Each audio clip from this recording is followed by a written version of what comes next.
Doctor Ismael Quintana, vamos a comenzar este diálogo del día. Siempre es un gusto conversar con un hombre talentoso e inteligente como Ismael Quintana sobre la aprobación de las consultas por parte de la Corte Constitucional, negación y el salvoconducto del ex vicepresidente Glass. Creo que Ramiro, por el tiempo, quiere comenzar. Debe comenzar, por favor. Ismael, ¿cómo te va? Buenos días. Buenos días, don Ramiro. Un abrazo para usted, para todos quienes están en cabina, para Jaime, para don Eduardo, para todos. Un abrazo, para quienes nos escuchan también.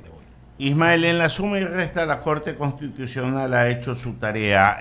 Aún más podrían condensarse algunas preguntas para efectos de economía procesal, digamos acá, economía electoral. A ver, me parece que sí. Yo creo que el presidente Noboa nos queda debiendo uno que otro temita por ahí. En lugar de insistir, y en esto yo siempre dije, la jueza Núquez, antes de preparar el proyecto de dictamen, que no ha sido tan bueno para el presidente, más bien todo lo contrario, yo creo que ahí la jueza ha sido un poco benevolente, bastante. En vez de insistir en este primer paquete de preguntas, de las cuales 6 ya han recibido un dictamen de la Corte, me parece que se debería insistir en otros temas que ahora sí son importantes. Por ejemplo, usted me está diciendo que hoy no hay plata y que plantea la idea de una moratoria al Yasuní. Bueno, presidente Noboa, ¿qué fue la pregunta para reconsiderar la decisión adoptada en el último proceso electoral respecto al bloque 43? En derecho las cosas se deben deshacer como se han hecho. La decisión del Yasuní fue adoptada en consulta popular y si hoy queremos, porque entiendo que ahora el presidente ha cambiado de opinión respecto a la que tenía cuando era candidato, porque yo no me olvido cuando él decía que al Yasuní hay que dejarlo ahí, que el petróleo no hay que extraerlo. Bueno, cuando nos sentamos en el sillón presidencial, vemos que la caja fiscal no es lo que nos pintaban y que necesitamos recursos, ¿no es cierto? Esa pregunta me la está debiendo, presidente Noboa. Ismael, pero lo detengo ahí. ¿No podría la Corte modular el efecto luego de del resultado de la consulta popular? ¿Es factible o no? Sí, pero a mí me parece que hay dos cosas respecto al tema Yasuní. Por favor. Una cuestión inmediata, a corto, si usted quiere, mediano plazo, que es el cumplimiento de ese plazo fatal que le dio la Corte Constitucional al gobierno, de que, publicados los resultados de esta pregunta en el registro oficial, el gobierno tendría el plazo de 1 año improrrogable para retirarse del bloque 43. Estamos ya en camino de cumplir ese año y eso no ha sido posible, porque técnica, económicamente es imposible. Es decir, ahí la Corte falló no sobre la realidad, sino realmente poniendo el corazoncito y el sesgo ideológico que en estos temas tiene, lamentablemente, y le impuso una camisa de fuerza a un gobierno que no lo va a poder cumplir. Frente a eso, frente a la necesidad de seguir obteniendo recursos como consecuencia de la actividad petrolera en esa parte del territorio, lo que usted plantea es esencial. La Corte podría modular por la vía de la fase de verificación del cumplimiento del dictamen que dio procedimiento a esa pregunta de consulta popular, podría modular y ampliar el tiempo dentro del cual el Estado ecuatoriano tendría que salir del bloque 43, sobre la base de los pedimentos y las consideraciones que para el efecto haga el gobierno nacional. Pero no le veo al presidente Noboa ni a su equipo jurídico ingresar ninguna petición a la Corte Constitucional para que active ya la fase de verificación del cumplimiento de esa decisión para modular. Ismael. Primera cosa, pero ya, solo con segunda. esto, don Ramiro. Pero eso es a corto plazo, para Ya. seguir teniendo recursos que el país hoy no tiene, Ya. para pagar sueldos, para cumplir obligaciones, ¿no es cierto? Lo que llamaríamos en finanzas públicas del gasto corriente.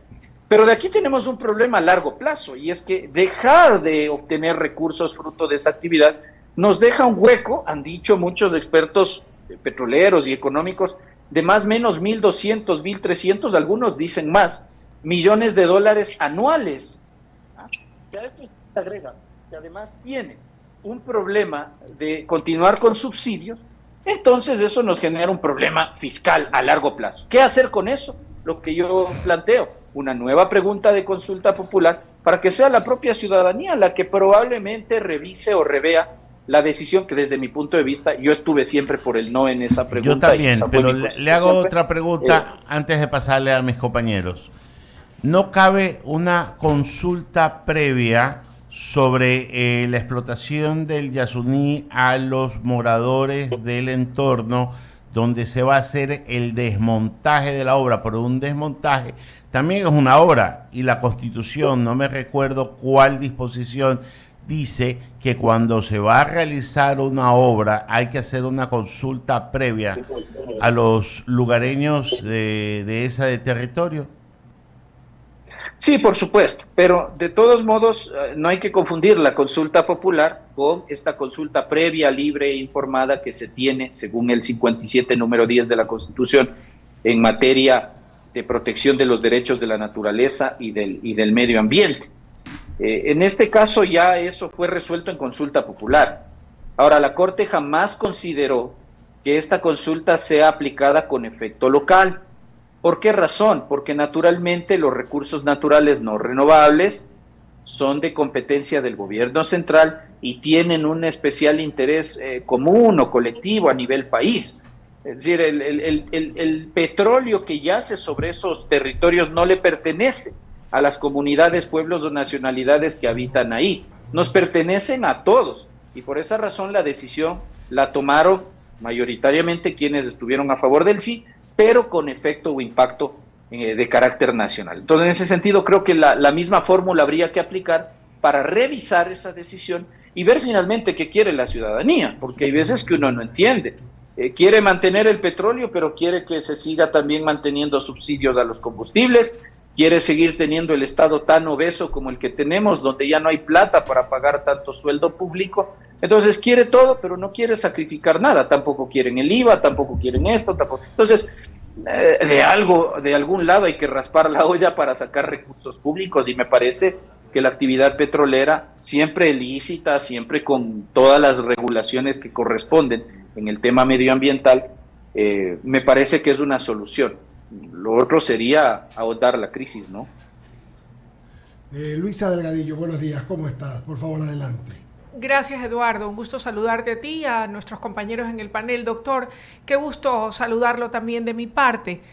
Sí, a propósito de las preguntas que ha enviado el Ejecutivo y que la Corte Constitucional está analizando y algunas de las cuales le ha dado de alguna manera luz verde, por decirlo, quisiera yo saber en torno a la que guarda relación con el hecho de que se permita a los elementos de las Fuerzas Armadas actuar de manera permanente para el control en los centros carcelarios y también en el resto del país, poder controlar y combatir la presencia del narcoterrorismo, retirando armas, municiones, haciendo un exhaustivo control allí donde amerita.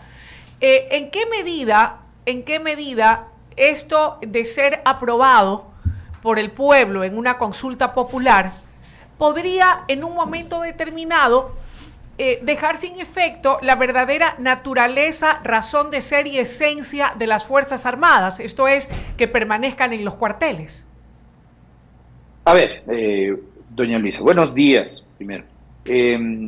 Esta es una de las preguntas más inútiles que el presidente Noboa le quiere plantear a la gente, ¿ah? Y se lo digo porque al día de hoy, artículo 26 de la Ley Orgánica de Uso Progresivo de la Fuerza, el control de armas, de municiones, de explosivos en los lugares aledaños a las cárceles, a los centros de privación de libertad, ya está establecida como una de las facultades de las fuerzas del orden, incluyendo Fuerzas Armadas, para esta materia. Es decir, eso ya está en la ley. No, si el día de mañana nosotros vamos a las urnas y aprobamos esa pregunta tan mal hecha, ¿no es cierto? ¿Está usted de acuerdo con que Fuerzas Armadas realicen control de armas, municiones, explosivos y accesorios permanentemente en rutas, caminos, vías y corredores aledaños a centros de privación de la libertad? Hay que decirle con claridad a la gente, si usted hoy vota sí en esa pregunta, porque claro, es una pregunta políticamente correcta, pero de una inutilidad jurídica brutal, porque si la gente vota sí, al día siguiente la gente va a querer ver resultados. Y el asunto es que eso ya está vigente ahora. Por eso yo insisto, me llamó poderosamente la atención la excesiva benevolencia con que la doctora Teresa Núquez trató al presidente Noboa en lo que tiene que ver con este primer paquete de 10 preguntas. Primera cosa es, y segundo, yo voy a coincidir 100% con usted en este tema de que aquí hay una notoria y permanente, yo le diría moda, de creer que como no estamos en guerra, aquí Colombia o Perú o cualquier otra nación no nos está agrediendo, entonces por poco y hay que desaparecer Fuerzas Armadas o convertir a nuestras Fuerzas Armadas en órganos segunderos de la Policía Nacional o de los cuerpos de vigilancia y seguridad penitenciaria. Fuerzas Armadas tienen misiones constitucionales específicas: protección de soberanía, integridad territorial e independencia política, ¿no es cierto? Lo otro, la actuación de Fuerzas Armadas en los contextos de restablecimiento de seguridad interna y orden público interno debería darse, según nuestra Constitución, de modo extraordinario, solamente cuando el presidente dispone el decreto de un estado de excepción. El problema es que como la Corte Constitucional ha venido ya observando que el problema de inseguridad y el problema carcelario es estructural, ha dicho entonces que a las Fuerzas Armadas hay que darle un rol permanente en esta materia y por eso se insiste en esta pregunta. Pero más allá de eso, Luisa, con esta pregunta nada va a cambiar porque ese rol de Fuerzas Armadas ya está vigente en la Ley de Uso Progresivo de la Fuerza. Doctor Quintana, mientras ha trascendido que el ex vicepresidente Glass permanece en calidad de huésped en la Embajada de México, la canciller ecuatoriana se ha anticipado a señalar que no se le entregará ningún tipo de salvoconducto, como lo estaría solicitando la defensa del ex vicepresidente. Constitucionalmente hablando, ¿en qué casos específicos se puede otorgar este tipo de salvoconductos o este tipo podríamos decirlo, una opción para que el exmandatario pueda beneficiarse? ¿Es válido el que lo solicite? ¿El gobierno se lo puede otorgar o está bien que se lo niegue? A ver, quien reconoce o concede esta protección que se llama asilo es solamente el Estado a quien se le ha pedido la concesión de ese beneficio. En este caso, Glass ha pedido a México. México decidirá soberanamente si le concede o no el asilo. En el evento que eso ocurra, según los convenios de los cuales Ecuador es parte, Montevideo y Caracas, que regulan los temas de extradición de modo general, la obligación en el ámbito del derecho internacional es conceder las medidas adecuadas o lo que llamamos los salvoconductos para que una persona que se ha beneficiado del asilo pueda llegar al país en cuyo territorio va a asilarse. ¿Cuál es el problema? El problema entonces no es que Ecuador tenga o no la obligación de conceder el salvoconducto. El problema, y eso ya ha pasado en Ecuador muchas veces, de hecho, de ese mismo vacío que le voy a comentar, se aprovechó el gobierno de Correa para negar algunos salvoconductos a víctimas de persecución de su gobierno, ¿cierto? Diario El Universo y otros temas. Entonces, el problema es que estos convenios no establecen un plazo dentro del cual el Estado requerido, es decir, donde se encuentra la persona que ha recibido el beneficio del asilo, otorgue ese salvoconducto. No hay un plazo. Entonces, de eso es de donde el gobierno ecuatoriano válida, legítimamente, podría tomarse para decir, bueno, si bien yo tengo una obligación de conceder el salvoconducto, no hay en estas convenciones regionales, Caracas, Montevideo, ni en mi legislación interna, un plazo tope dentro del cual yo deba conceder ese salvoconducto. Así como, entonces, México soberanamente ha decidido, en ese escenario hipotético, que ojalá no ocurra, de concederle un asilo a una persona que ni de lejos sufre persecución política, sino que es un delincuente común, que ha sido condenado en unos casos y que está siendo vinculado en otros por delitos graves contra la administración pública, no por delitos políticos, sino por delitos contra la eficiencia de la administración pública. Bueno, esa es decisión de México, podremos discrepar con el gobierno mexicano, yo discreparé con esa posición. Me parece que ahí no hay persecución política, son delitos de orden común, y ante delitos de orden común, la regla general es que no procede el asilo. Ojalá México lo entienda así. Ahora, si es que México no lo entiende así, nosotros también soberanamente podremos contestarle al gobierno mexicano en el sentido de que, si bien reconocemos que hay una obligación internacional de conceder ese salvoconducto, lo concederemos cuando nosotros estimemos conveniente, dado que no hay en la normatividad internacional un plazo para esa concesión. Me parece que esa debería ser la posición jurídica de la Cancillería ecuatoriana. Estimado doctor Quintana, continúa con la entrevista a mi compañero y amigo Javier Segarra. Gracias, Luisa. ¿Cómo le va, doctor Quintana? Buenos días. Un gusto saludarlo a través de la plataforma. Un abrazo, don Javier. Buenos Bienvenido días. Siempre.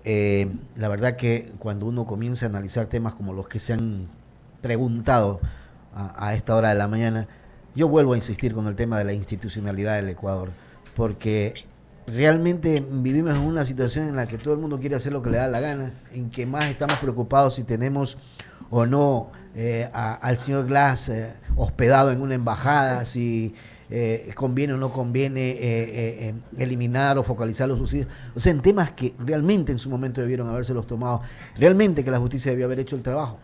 Para mí seguimos hablando de una desinstitucionalización del Ecuador, doctor Quintana. Sí, y ahí es donde yo veo el punto débil de esta consulta popular, digamos, para tratar de volver a lo que habíamos conversado desde un principio.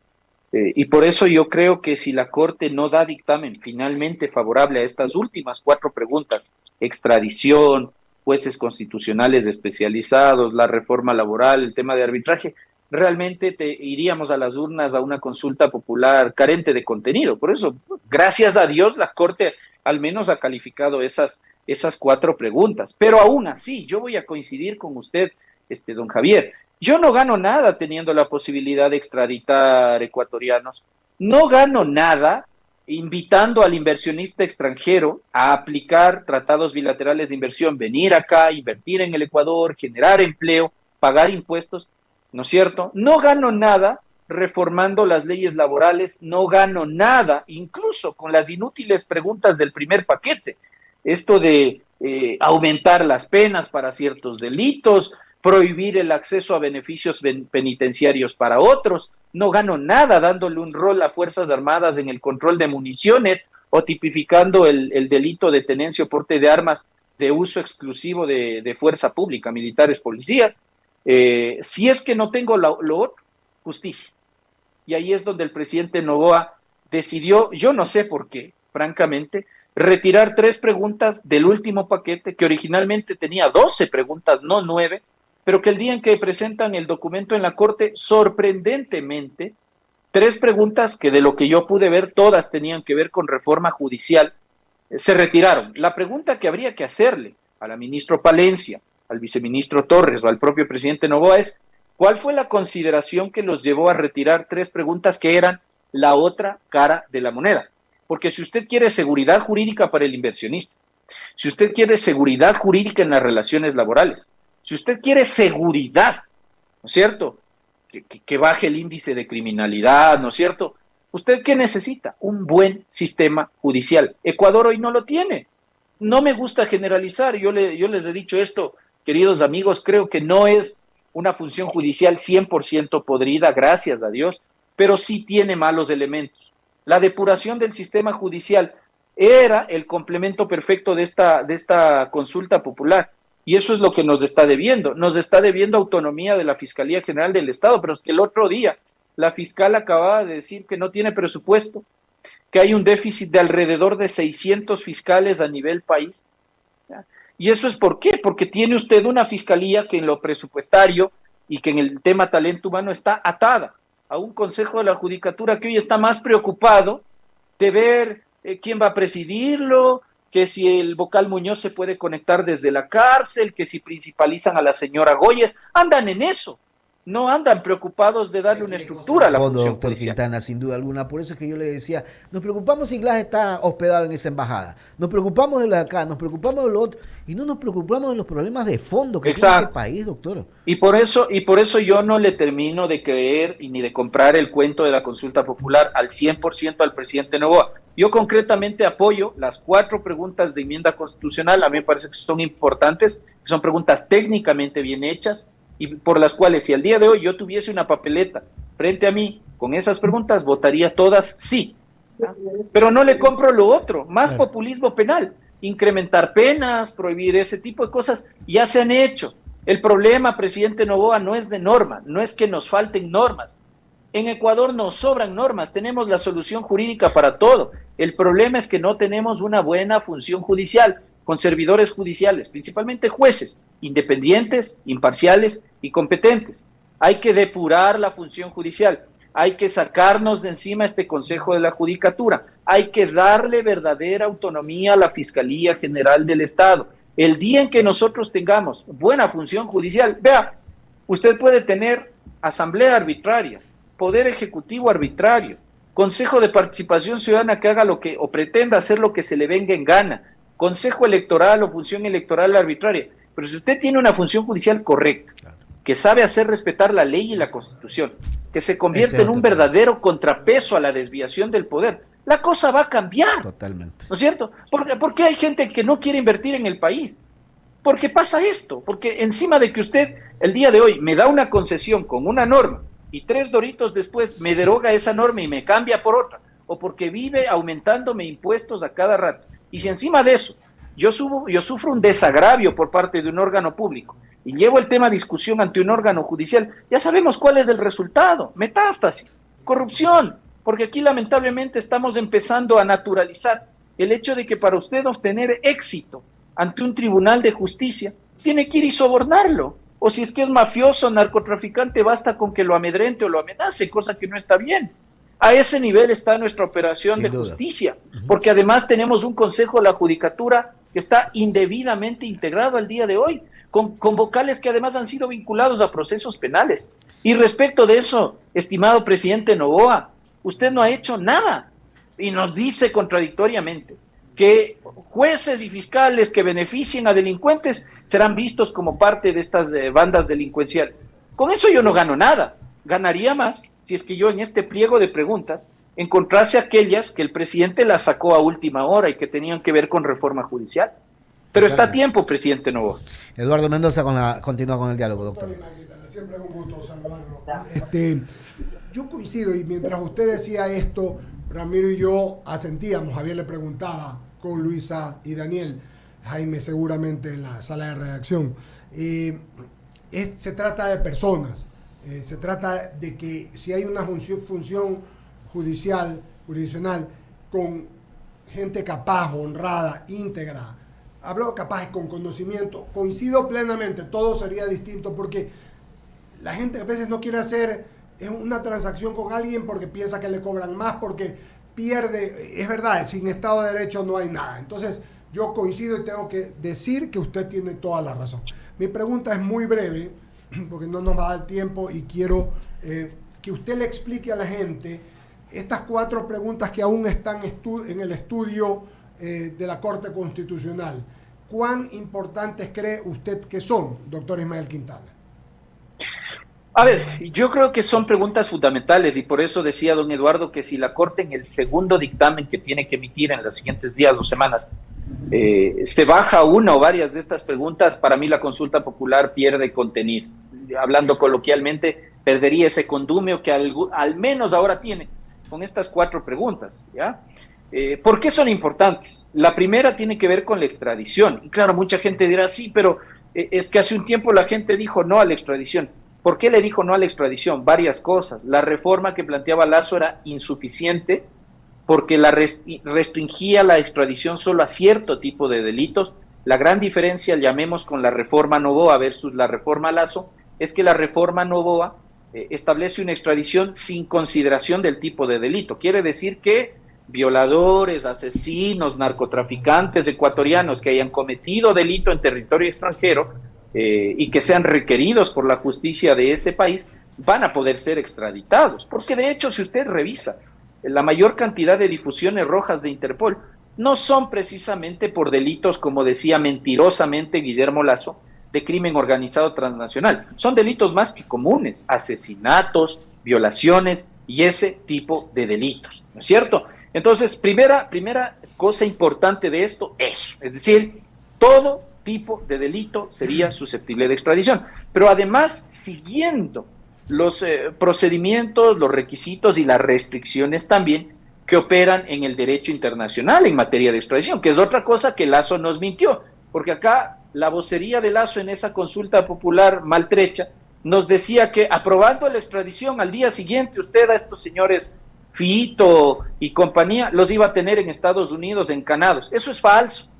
para que haya extradición de un ecuatoriano, es ecuatoriano. La primera cosa esencial es que haya cometido delito en territorio extranjero y que el territorio en donde se cometió el delito, o el país del territorio en donde se cometió el delito, nos requiera a nosotros del envío de ese ciudadano ecuatoriano en extradición. La pregunta que le hacíamos a la gente que promovía falazmente la extradición a medias de las OES, ¿y dónde está Estados Unidos pidiendo la extradición de Fito, de Junior y otros más, por poner un nombre, o de Norero y otros? En ningún lado, porque los delitos que esta gente ha cometido se han dado acá en Ecuador, y la regla entonces es que hay que procesarlos acá. Entonces, por eso es útil, porque ahora sí la extradición va a ser completa y respecto de cualquier tipo de delito.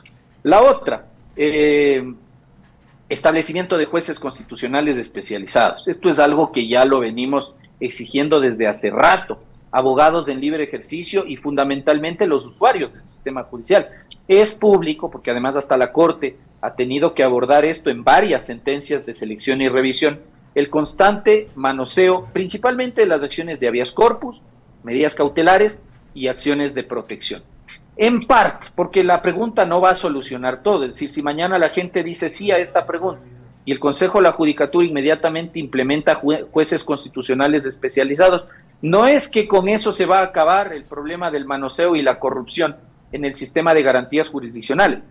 Pero al tener usted un sistema riguroso de selección de jueces que se especialicen y se dediquen a eso, en algo vamos a dar el puntapié inicial para resolver un problema que también ha corrompido en parte a la función judicial. Así que esta pregunta es útil.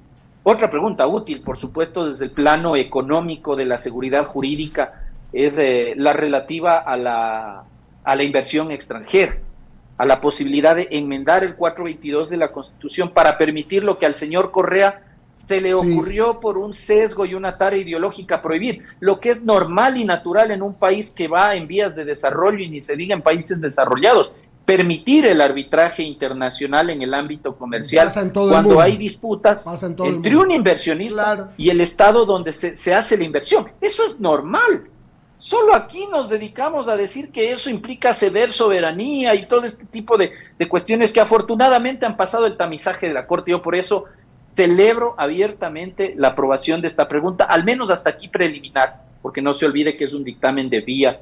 Nada más esperemos al segundo pronunciamiento, donde ojalá la Corte se confirme en este tema. Y la última, que tiene que ver con algo que fundamentalmente va a reactivar la economía, va a dar un alivio a los sectores productivos, pero también esperemos que genere fuentes de empleo.